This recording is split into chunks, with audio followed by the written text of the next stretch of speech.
കേരളത്തിൽ മഴ തുടരുകയാണ്. കോഴിക്കോട്, കണ്ണൂർ, കാസർഗോഡ് ജില്ലകൾക്ക് യെല്ലോ അലേർട്ടാണ്. കൊല്ലം, പത്തനംതിട്ട, കോട്ടയം, ഇടുക്കി, എറണാകുളം, തൃശൂർ, പാലക്കാട്, മലപ്പുറം, കോഴിക്കോട്, വയനാട്, കണ്ണൂർ ജില്ലകളിൽ ഒറ്റപ്പെട്ട ഇടങ്ങളിൽ മഴയ്ക്ക് സാധ്യതയെന്ന് കാലാവസ്ഥാ നിരീക്ഷണ കേന്ദ്രം അറിയിച്ചിട്ടുമുണ്ട്.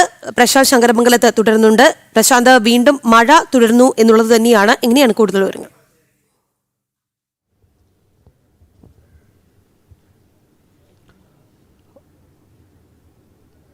സംസ്ഥാനത്ത് മഴ തുടരുന്നു എന്നത് തന്നെയാണ് ഏറ്റവും പുതിയ വിവരം.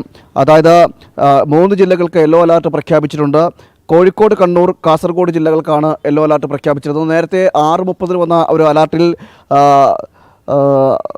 അടുത്ത 3 മണിക്കൂറിൽ കോട്ടയം, ഇടുക്കി, എറണാകുളം, തൃശ്ശൂർ ജില്ലകൾക്ക് ഓറഞ്ച് അലർട്ട് പ്രഖ്യാപിച്ചിരുന്നു. അതായത് 3 മണിക്കൂറാണ്. അതിൻ്റെ സമയം ഏകദേശം കഴിയാറായിരിക്കുന്നു. 50 കിലോമീറ്റർ വേഗതയിൽ ഈ പറഞ്ഞ സ്ഥലങ്ങളിലെല്ലാം കാറ്റ് വീശാൻ സാധ്യതയുണ്ടെന്നും മുന്നറിയിപ്പുണ്ടായിരുന്നു. ഇപ്പോൾ പുതിയതായിട്ട് ഏറ്റവും പുതിയ അപ്ഡേറ്റിലാണ് അടുത്ത 3 മണിക്കൂറിൽ കൊല്ലം, പത്തനംതിട്ട, കോട്ടയം, ഇടുക്കി, എറണാകുളം, തൃശ്ശൂർ, പാലക്കാട്, മലപ്പുറം, കോഴിക്കോട്, വയനാട്, കണ്ണൂർ ജില്ലകളിൽ ഒറ്റപ്പെട്ട ഇടങ്ങളിൽ ഇടത്തരം മഴയ്ക്കും 40 കിലോമീറ്റർ വേഗതയിൽ കാറ്റ് വീശാനും സാധ്യതയുണ്ടെന്നും കാലാവസ്ഥാ നിരീക്ഷണ കേന്ദ്രത്തിൻ്റെ മുന്നറിയിപ്പിൽ പറയുന്നു.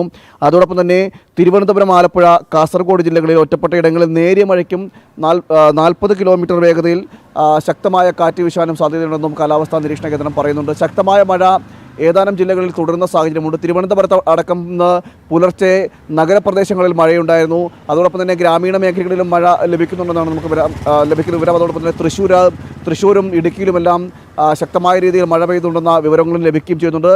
ഇന്ന് പ്രധാനമായും 3 ജില്ലകൾക്കാണ് യെല്ലോ അലർട്ടെങ്കിൽ പോലും മറ്റെല്ലാ ജില്ലകളിലും നേരിയ മഴ ലഭിക്കുന്നുണ്ടെന്നാണ് നമുക്ക് ലഭിക്കുന്ന വിവരം.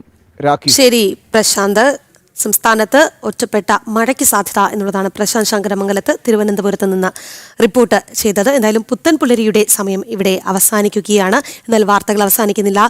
ലൈവ് റിപ്പോർട്ട്സിൽ വാർത്തകൾ തുടരും. ചെറിയൊരു ഇടവേളയ്ക്ക് ശേഷം. നന്ദി, നമസ്തേ.